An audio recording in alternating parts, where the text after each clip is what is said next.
Ramadan begins. Another terror threat dominates the headlines. Of course, bombs blowing up in mosques. It's another black eye for Muslims worldwide who are trying to fight the image that extremists really represent their religion. Robert Spencer is the author of the Politically Incorrect Guide to Islam and the Crusades, and he joins us from Boston. Robert, thanks for being here. So there's always confusion about Islam. Is it a religion of violence or peace? Well, this is the great politically correct falsehood that is taught everywhere, that Islam is a religion of peace that's been hijacked. Islam is actually unique among the religions of the world in having a developed doctrine, theology, and legal system that mandates warfare against unbelievers. And this is what moderate Muslims have to face and reject forthrightly and honestly if there's really going to be an end to violence committed in the name of Islam. Muhammad in particular, this guy made his name in war. Yes, he was a warrior prophet. He taught that the Muslims had to meet the unbelievers in battle and invite them to accept Islam or second-class status under Islamic rule, or there would be war. So not the Jesus way of getting apostles winning people over with speeches, and no, hardly. Or the Gandhi way. If they don't believe, kill them. Well, kill them or subjugate them. The Quran in chapter 9, verse 29, and Islamic tradition and law allow for Jews and Christians to practice their religion in the Islamic State, the same kind of Islamic State that Osama bin Laden and Zawahiri and Zarqawi want to establish today. They can practice their religions, but under only severely restricted circumstances with all manner of institutionalized discrimination.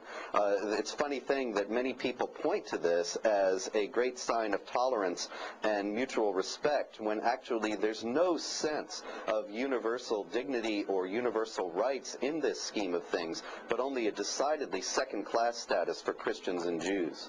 So do you reject the notion that the terrorists are bastardizing Islam?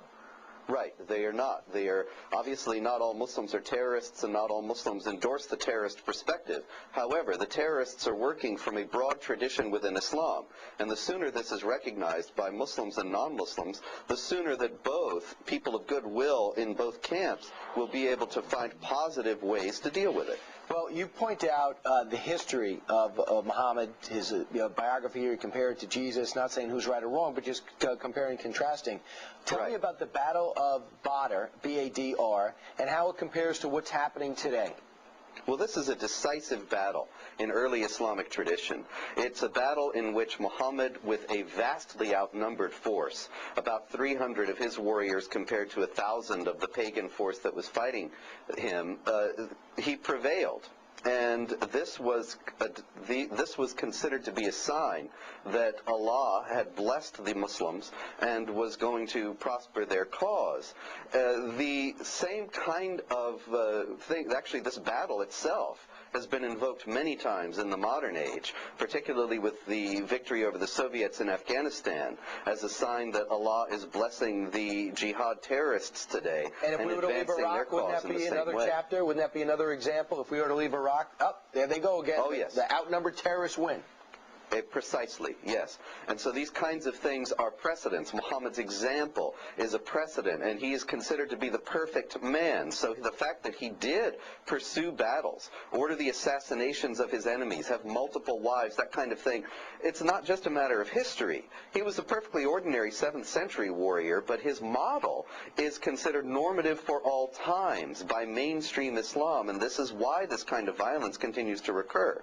Okay, Robert Spencer, author of the Politically Incorrect Guide to Islam and the Crusades. Thanks for being here this morning. Thank you. It's number 15 on the bestseller list, and so many people have so many questions about Islam because most of us don't grow up with the Quran. A lot of the answers can be found here, not in opinion, but in text and in quotes.